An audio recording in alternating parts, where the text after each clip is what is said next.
রহিম, আশা করি ভালো আছেন। তো হাঁটতে হাঁটতে অনেক দূর চলে আসলাম, কিছু ভিডিও করছি আর কিছু করি নাই। তো যাকে একটা শান্ত পরিবেশে বসে আছি, পরিবেশটা হচ্ছে এই হচ্ছে পরিবেশ, খুব শান্ত। এদিক দিয়ে রিক্সা চলাচল করে। যে ভিডিওটা হচ্ছে আসলে সচেতনতামূলক। আমরা জানি যে আসলে ব্ল্যাক ম্যাজিক বা কালো জাদু, আসলে কালো জাদু হচ্ছে একটা শক্তি, একটা প্রাকৃত শক্তি। এই শক্তির মাধ্যমে একটা নিয়ন্ত্রণ করা, কন্ট্রোল করা, কাউকে কন্ট্রোল করা, একটা পরিবারকে কন্ট্রোল করা, কাউকে ক্ষতি করা, এটাই হচ্ছে একটা ব্ল্যাক ম্যাজিক। তো বৈজ্ঞানিকভাবে আর কোনো ব্যাখ্যা নেই, বিজ্ঞান এটা বিশ্বাস করে না। বিজ্ঞান তিনটা জিনিসের উপরে হয়। একটা হচ্ছে অবজারভেশন, পর্যবেক্ষণের উপরে নির্ভরশীল হয়। তারপরে এটাকে প্রমাণ করা হয়, পরীক্ষা করা হয়, মানে পর্যবেক্ষণ, পরীক্ষা, তারপরে হলো প্রমাণ। এই তিনটা জিনিসের উপর ভিত্তি করে আসলে বিজ্ঞান। তো বিজ্ঞান এই কালো জাদু বিশ্বাস করে না, এটাতে আসলে আধ্যাত্মিক, এটাকে ধরাও যায় না, ছোঁয়াও যায় না।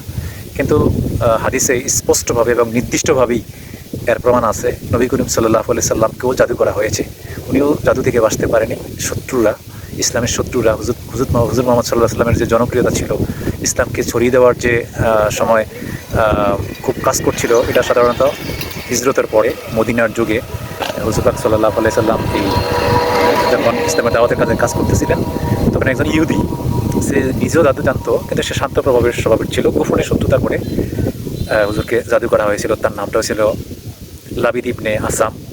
এই লাবিদ ইবনে আসাম কিন্তু বাংলাদেশের প্রত্যেকটা ঘরে ঘরে আছে। আমাদের ঘরেও কিন্তু একজন লাবিদ ইবনে আসাম আছেন।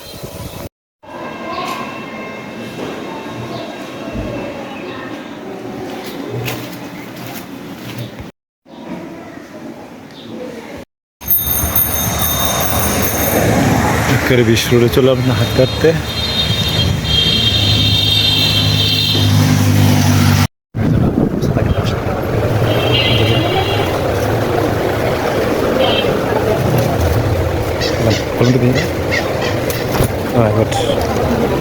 ঠিক আছে, লাগালাম।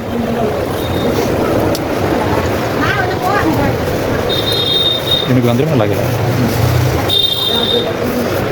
হলো Shankar world class umbrella, Shankar auto open close. Exam যাই নিচে নিচে, এটা আমার কাছে থাক। অনেক প্রকারের ছাতা আছে ওনার কাছে, কিছুই আছে।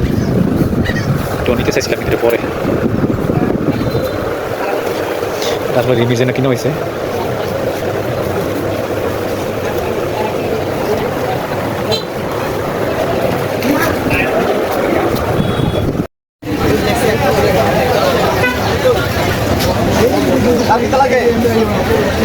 কিছুই লাগে না।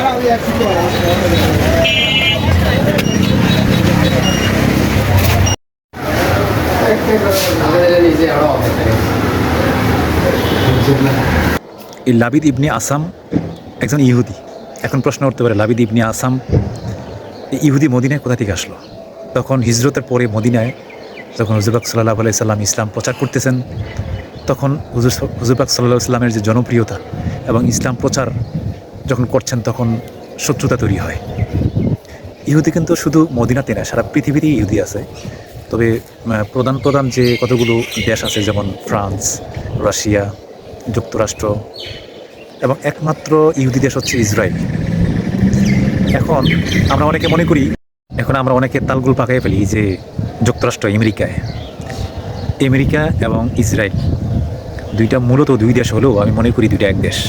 কারণ সংখ্যাগরিষ্ঠতার দিক থেকে সবচেয়ে বেশি ইহুদি বাস করে আমেরিকায়, যুক্তরাষ্ট্রে। আর ইসরায়েলে যেটা হচ্ছে জাতিগত এবং ধর্মভিত্তিক, তারা ইহুদি রাষ্ট্র। কিন্তু আমি যদি একটা জিনিস মনে করি যে প্রধানমন্ত্রী যদি হয় আমেরিকা আর স্বরাষ্ট্রমন্ত্রী হচ্ছে ইসরায়েল, অর্থাৎ দুইটা একই প্রাণ, একই আত্মা, দেশ দুইটা, কিন্তু তাদের সব কিছু একই রকম। তো দেখবেন যে অনেক সময় যুদ্ধ হলে, ইসরায়েলে কোনো একটা সমস্যা হলে, সেটা সাধারণত যুক্তরাষ্ট্রে বিভিন্ন বিষয় নিয়ে তারা টানাপোড়েন শুরু করে দেয়, বিভিন্ন বিষয় নিয়ে কথাবার্তা শুরু করে। মানে বেশিরভাগ পক্ষে ইসরায়েলের পক্ষে তারা কাজ করে, কারণ তারা জাতিগত এবং ধর্মগতভাবে একই। এই লাবিদ ইবনে আসাম কত সূক্ষ্ম পরিচালনা করে, মানে খুব সূক্ষ্মভাবে হুজুর পাক সাল্লাল্লাহু আলাইহি সাল্লামকে জাদু করেছিলেন। তো কালো জাদু যে আছে, এটা বৈজ্ঞানিকভাবে যদি ব্যাখ্যা নাও করা হয়, বৈজ্ঞানিকভাবে, কারণ বিজ্ঞান তো তিনটা জিনিসের ভিত্তি করে তারা প্রমাণ করে। এটা তো আধ্যাত্মিক একটা জিনিস, কারণ এটা হলো একটা প্রাকৃত শক্তি, মানে একটা শক্তির মাধ্যমে একটা জিনিসকে নষ্ট করা, কন্ট্রোলে নিয়ে আসা, এটাই হচ্ছে কালো জাদু, ব্ল্যাক ম্যাজিক, ইংরেজিতে বলে ব্ল্যাক ম্যাজিক। তো হুজুর পাক সাল্লাল্লাহু আলাইহি ওয়াসাল্লামকে কী দিয়ে, আমরা অনেকেই জানি যে আসলে কী দিয়ে সে জাদুটা করেছে, এবং সেটা হচ্ছে হুজুর পাক সাল্লাল্লাহু আলাইহি ওয়াসাল্লাম যে চিরুনি ব্যবহার করতেন, সেই চিরুনির দাঁত, অর্থাৎ চিরুনির যে কিছু মানে খোঁচা খোঁচা খোঁচা খোঁচা অংশ আছে না, এই দাঁত এবং হুজুর পাক সাল্লাল্লাহু আলাইহি ওয়াসাল্লামের চুল মোবারক নিয়ে সে জাদুটা করে। এই দুইটা সংগ্রহ করে একটা কূপের মধ্যে, অর্থাৎ যেটা হচ্ছে যে খেজুর গাছের যে তন্তু আছে ফাইবার, এই ফাইবার দিয়ে এটাকে গাঁট, মোট 11টা গাঁট দেয়, 11টা গিট দেয়, গিট দিয়ে সে একটা কূপে, বা আমরা কূপ বলি বা নলকূপ, সরি, একটা কূপের মধ্যে সে এটাকে ফালায়। সেই কূপটা ছিল অনেকটা খেজুরের যে রস, এরকম রসের মতো। পানিটা ছিল একদম কর্দমাক্ত, অনেকটা ঘোলাটে, বা মানে বিশুদ্ধ কোনো পানি ছিল না। সেই কূপটার নাম হচ্ছে বীরে জারে ওয়ান কূপ। কিছু কিছু বর্ণনায় আসছে এটা, আর স্পষ্টভাবে হাদিসে একদম সুনির্দিষ্টভাবে সহি মুসলিম এবং একদম সুস্পষ্টভাবে সহি মুসলিম এবং বুখারীতে নির্দিষ্টভাবে উল্লেখ আছে যে হুজুর পাক সাল্লাল্লাহু আলাইহি ওয়াসাল্লামকে জাদু করেছিল। তো আমাদের দেশে এটা কিন্তু খুব ছড়াইয়া যাচ্ছে বর্তমানে। অনেক চিকিৎসা করার পরেও, অনেক মানুষ আছে চিকিৎসা করার পরেও ভালো হচ্ছে না। চিকিৎসা, ডাক্তার যদি ইকু করা হয়, বা আল্ট্রাসোনোগ্রাম করা হয়, অথবা মাইলোগ্রাম করা হয়, অথবা এমআরআই করা হয়, যে ধরনের পরীক্ষা করা হোক না কেন, ডাক্তার অবশেষে রেজাল্ট দেয় তাদের কোনো রোগ নেই। বিষয়টা হচ্ছে যে আমাদের দেশে এত পরিমাণ, আফ্রিকাতে সবচেয়ে বেশি এগুলো কালো জাদু, তারা কালো এক ধরনের পোশাক পরিধান করে, এগুলো যেমন পাঠা ছাগল বলি দেয়, দেখবেন কালো পোশাক পরা অবস্থা থাকে তারা। আমি কিন্তু খুব রিসার্চ করে কথাগুলো বলতেছি, বিভিন্ন সোর্স থেকেই কথাগুলো বলতেছি, একদম পারফেকশন ওয়েতে কথাগুলো বলতেছি। এবং বর্তমানে যেটা বেশি হচ্ছে, রোগ আছে ডাক্তারের কাছে নিয়ে যাচ্ছে, রোগ ধরা পড়তেছে না, ব্ল্যাক ম্যাজিক প্রত্যেকটা ঘরে ঘরে অবস্থা হচ্ছে। জানি না আমি নিজেও কিনা। তো এই জন্য রুকাইয়া নামক যে একটা জিনিস আছে, বলবেন যে রুকাইয়া, অনেক সময় অনেক জায়গাতে ফেসবুকে বা হোয়াটসঅ্যাপে রুকাইয়ের কথা বলে। এটা হচ্ছে কোরআন, মানে মানে কোরআনের যে চিকিৎসার কথা বলা হয়েছে, তো এটার মাধ্যমে অনেক শিফা প্রদান করা হয়। কোরআনে আসলে এমন জিনিস নাই যে এমন প্রত্যেকটা ব্যাপারে আল্লাহ শিফার কথাই নাকি উল্লেখ করছেন। তো যখন এই ইহুদি যখন এই হুজুর পাক সাল্লাল্লাহু আলাইহি ওয়াসাল্লামকে জাদু করা হয়, তখন হুজুর অসুস্থ হয়ে পড়ে। হুজুর যখন অসুস্থ হয়ে পড়ে, তখন একদিন রাত্রে হুজুর পাক সাল্লাল্লাহু আলাইহি ওয়াসাল্লাম স্বপ্নে দেখেন দুজন ফেরেশতা তার কানে এসে, মানে অর্থাৎ ফেরেশতা এসে ঘাড়ের কাছে, মাথার কাছে এসে বসে হুজুর পাক সাল্লাল্লাহু আলাইহি ওয়াসাল্লামের, আরেকজনে এসে বসে পায়ের কাছে। তখন তারা দুজন কথোপকথন করতেছে, মানে আলাপ আলোচনা করতেছে। হুজুর তো অসুস্থ। কি অসুস্থ? ব্ল্যাক ম্যাজিক করা হয়েছে। কে করেছে? ওই যে ইহুদির নাম বলা হয়েছে, তার নামটা উচ্চারণ করতে আমার খারাপ লাগে, কারণ এইরকম ইহুদি, এরকম খারাপ মানুষ পৃথিবীতে এখনও আছে, প্রত্যেকটা ঘরে ঘরে আছে, যেগুলো হলো গোপন শত্রুতা। পরিবারের কোনো সদস্যের যদি কোনো সফলতার কথা শোনে বা সফলতার দেখে, তাহলে তারা গোপনে শত্রুতা শুরু করে, যেটা আমার সাথে হয়েছে, আমার স্ত্রীর সাথে হয়েছে।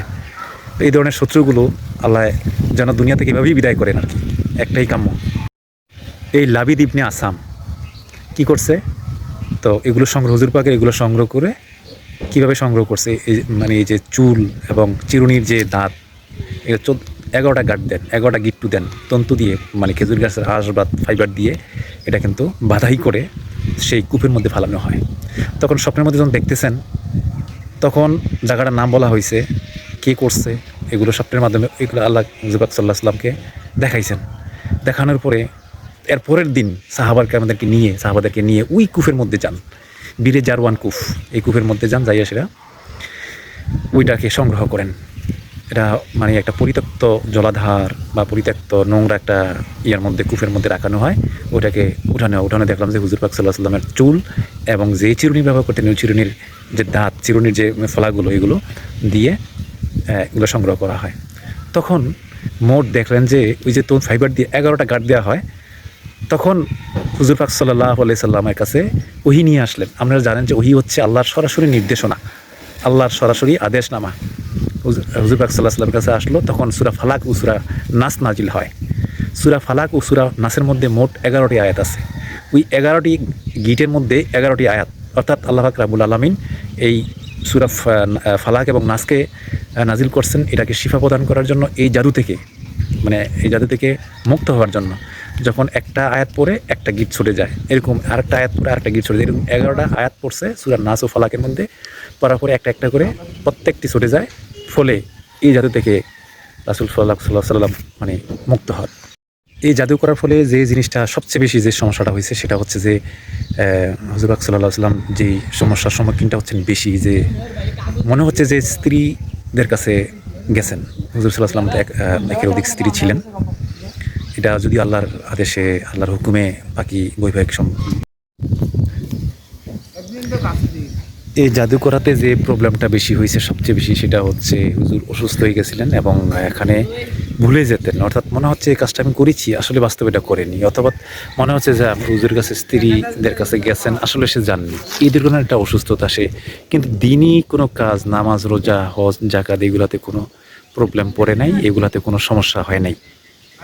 আমার সতর্কতাটা হচ্ছে, আমার কথা বলার উদ্দেশ্য হচ্ছে, আপনারা যখন বাড়িতে কোনো মেহমান আসবে বা কোনো প্রতিবেশী আসবে, প্রত্যেকের বাড়িতে একটা গেস্ট রুম রাখবেন, আলাদা একটা রুম রাখবেন। এতে করে আপনি যে রুমে থাকতেছেন সেই রুমে, অর্থাৎ চুল, কাপড়, কাফনের কাপড়, আপনার ব্যবহৃত কোনো জিনিসপত্র অন্য কেউ চুরি করে নিয়ে যেতে না পারে। ইদানিং দেখা যায় যে ছবি দিয়েও ব্ল্যাক ম্যাজিক করা হয়, চুল দিয়ে করা হয়। এই আপনার যে দৈনন্দিন যে জিনিসগুলো ব্যবহার করতেছেন এবং আপনার যে পার্সোনাল যে জিনিসপত্র আছে, এগুলো যাতে মানুষের সংস্পর্শে সহজে না যায়, এই জন্য আপনি একটা গেস্ট রুম রাখবেন। দেখবেন কোনো হুজুরের বাড়িতে গেলে উনি সহজে কিন্তু সে তার রুমে নিয়ে যায় না, কারণ এগুলো নিয়ে অনেক কিছু করা যায়, কারণ এগুলো ছাড়া সম্ভব না। এগুলো নিতে পারলেই কিন্তু আপনাকে সহজে হেনস্থা করা হচ্ছে বা সহজে ব্ল্যাক ম্যাজিক করা হচ্ছে, অনিয়ন্ত্রিত আপনাকে কীভাবে কন্ট্রোলে নিয়ে আসতেছে এই ব্ল্যাক ম্যাজিকের মাধ্যমে। এটা আমি আগে কখনোই বিশ্বাস করতাম না, তবে একটা বাস্তব ঘটনা আমি বলবো, পরবর্তী একটা ভিডিওতে আমি বলবো যে ব্ল্যাক ম্যাজিক বিশ্বাস করতে হবে, এটা সত্য, এটা একদম সত্য। হুজুর পাক সাল্লাল্লাহু আলাইহি সাল্লামকে করা হয়েছে, বর্তমানে খুব বেশি পরিমাণে চর্চা করা হচ্ছে। এখন এ থেকে মুক্তি পাওয়ার একটাই উপায়, একটাই সমাধান, আমরা সতর্ক থাকতে হবে এবং বেশি বেশি সূরা নাস, সূরা ফালাক 3 বার পড়তে হবে, আয়াতুল কুরসি পড়তে হবে, আল্লাহর কাছে বেশি বেশি পানাহ চাইতে হবে এবং আমাদেরকে সতর্ক থাকতে হবে যাতে এই ধরনের শত্রু এগুলো থাকবে। এই ধরনের ইহুদিদের মতো কিছু লোক আছে গোপন শত্রুতা করে, যেমনটা আমাকে নিঃস্ব করে দিয়েছে একেবারে।